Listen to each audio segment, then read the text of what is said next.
Thank you comrade.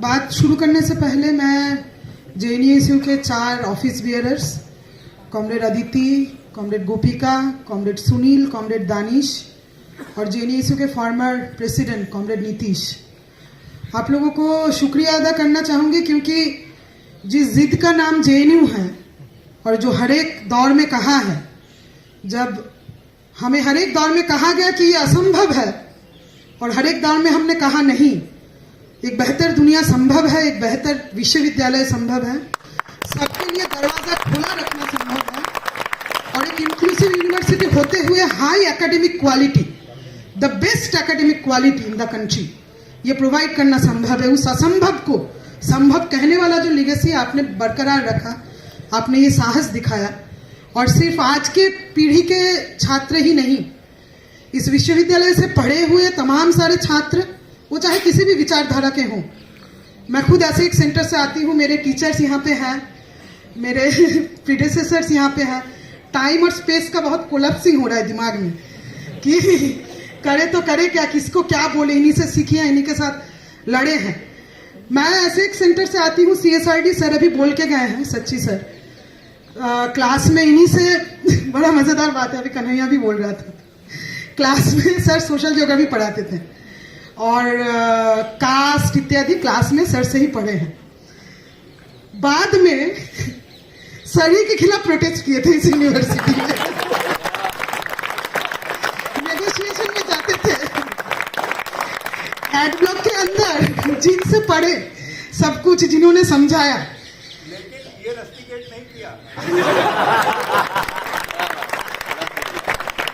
Ad block में negotiation में जाते थे और जो क्लास नोट सर के क्लास से लिए थे वो क्लास सर के ऊपर ही देते थे, और बाद में वो मूवमेंट हम लोग जीते थे, छात्र संघ वो मूवमेंट जीता था। ये है अभी कल मेरे दिमाग में, एक्चुअली आज पब्लिक मीटिंग था, फोन आया साथियों का, मैंने बहुत बाद में देखा, मैं बाद में आई, मेरे दिमाग में अभी तक कल का जो ऑल इंडिया जनरल स्ट्राइक है उसका असर अभी तक मेरे दिमाग में चल रहा है। पूरे देश भर में करोड़ों मजदूर उतरे, जो लेबर कोड लाए गए हैं उसके खिलाफ हड़तालें हुई, कोल सेक्टर में बहुत जबरदस्त हड़ताल हुई, हजारों मजदूर सड़क पे उतरे, दिल्ली में अलग अलग इंडस्ट्रियल एरियाज में जंतर मंतर में इकट्ठा हुए। मैं ये बात क्यों कह रही हूँ?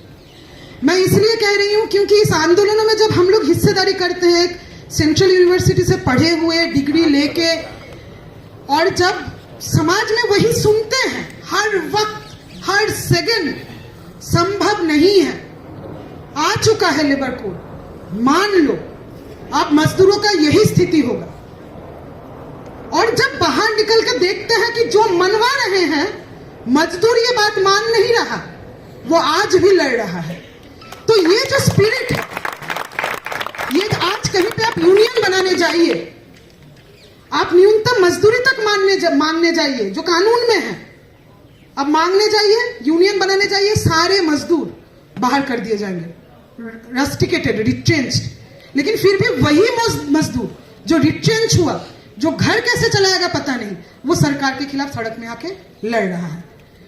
और ये जो असंभव का संधान है, इसके लिए जो खोज है, ये खोज शायद इस विश्वविद्यालय ने सिखाया, वो जिद इस विश्वविद्यालय ने सिखाया, वो बरकरार है।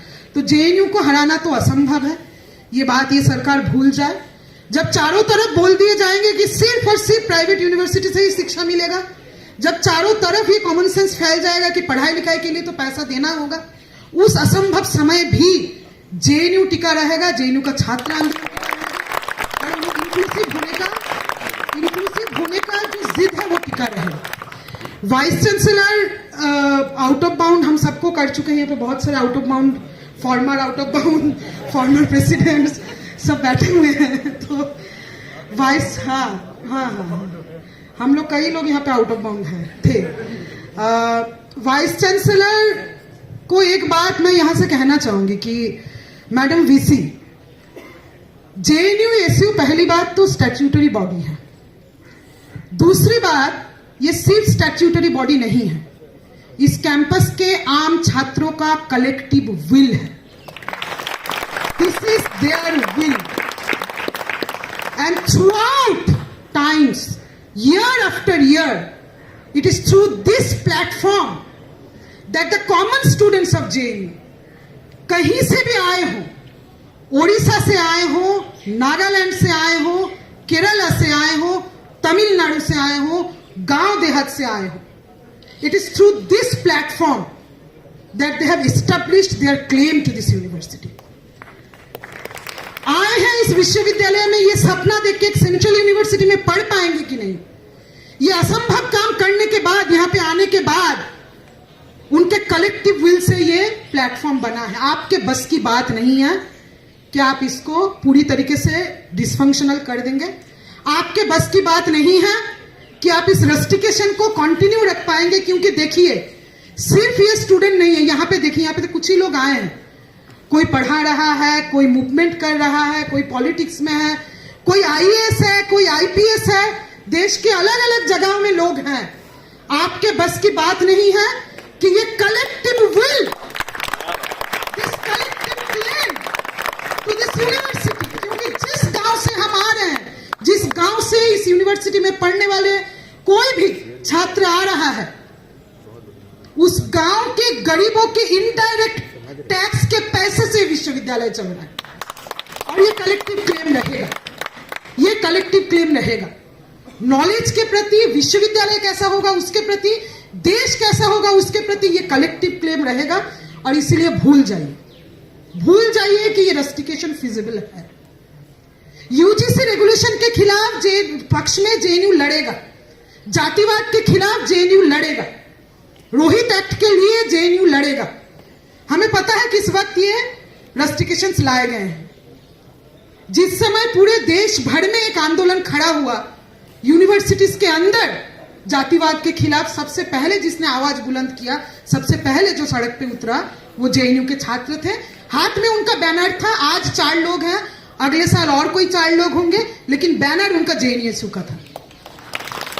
आप स्कूल ऑफ लैंग्वेज, लिटरेचर और कल्चरल स्टडीज में आप ऐसे कोर्सेस लाए हैं. ये पूरे स्कूल का नाम सिर्फ स्कूल ऑफ लैंग्वेज नहीं है. किसी बोलना सिखा दो, बोल के किसी कॉल सेंटर में भेज दो, नहीं. इसलिए जेएनयू नहीं बना है. ये school of language, literature and cultural studies है. साहित्य के बारे में लोग पढ़ते हैं. उस देश के, जिस देश का भाषा सीख रहे हैं, उस देश के इतिहास के बारे में पढ़ते हैं, उस देश के कल्चर के बारे में पढ़ते हैं. एनईपी के नाम पे किसी भी तरीके का कोर्स यहाँ पे अगर आपको लगता है कि आप थोप देंगे, हाँ, चीप लेबर करना अगर हमारे नियति में है वो किया जाएगा. पेट चलाना है, यूनिवर्सिटी से निकल के नौकरी अगर सरकार देगी नहीं, लेकिन दिमाग हमारे हाथ में रहेगा. पैसे से, चीप लेबर से हम दिमाग किराए पे नहीं रखते, गिरवी नहीं रखते. दिमाग हमारा है और दिमाग हमारा रहेगा. और वो दिमाग बनाने का काम जो स्कूल करता है, वहां पे ऐसे ही कुछ कोर्सेस थोप दोगे और छात्र मान लेगा, ये होने वाला नहीं है. तो एकदम ये रस्टिकेशन खत्म होगा, मुझे पूरा उम्मीद है. जेएनयू को लड़ना आता है. हाँ, डिपोलिटिसाइजेशन इत्यादि इत्यादि हम हर एक दौर में सुनते हैं. हर एक जेएनयू प्रेसिडेंट को पता है कि अगले बार के लिए बोला जाता है कि आप तो बहुत बढ़िया थे, आप तो क्या भाषण देते थे, और आपका दौर क्या था, आपके समय तो बहुत पॉलिटिकल था, आज के समय सब डिपोलिटिसाइज हो गया है. ठीक है, take that criticism, but do your best, but have faith on the spirit of JNU. ये रस्टिकेशन वापस होगा. यूजीसी रेगुलेशन के पक्ष में, रोहित एक्ट के पक्ष में यूनिवर्सिटी मास मूवमेंट खड़ा करेगा. और उसी के साथ साथ ये जो अर्जी फर्जी कोर्सेज लाया गया है, ठीक है, बोलना, सेंटेंस बनाना, भाषण देना, किसी भी भाषा में जेएनयू के एसएल के लोगों को आता है, लेकिन उनको उससे ज्यादा आता है.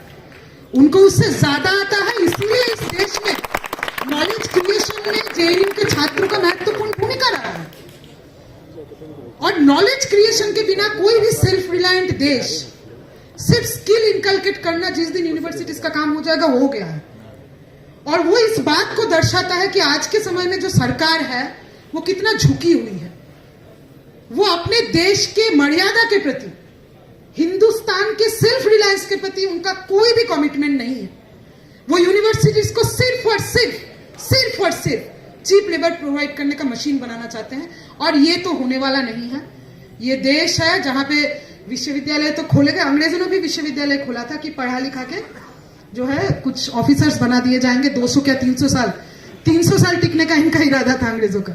उन्हीं यूनिवर्सिटीज में पढ़ के और उन्हीं के खिलाफ लड़ाई इसी देश के छात्रों ने किया था। अलग यूनिवर्सिटी बना लिया था, विश्वविद्यालय बने थे कि इस देश के पक्ष में पढ़ाई लिखाई होगा। तो ये वो देश है, आपसे ये होने वाला नहीं है रस्टिकेशन वापस हो। हम सारे लोग आपके साथ हैं, आप लड़िए, आप जीतिए और जो हो पाएगा जेएनयू के फॉर्मर स्टूडेंट से, जेएनयू के टीचर से, फॉर्मर ऑफिस बेयरर से वो किया जाएगा। शुक्रिया, इनकलाब जिंदाबाद।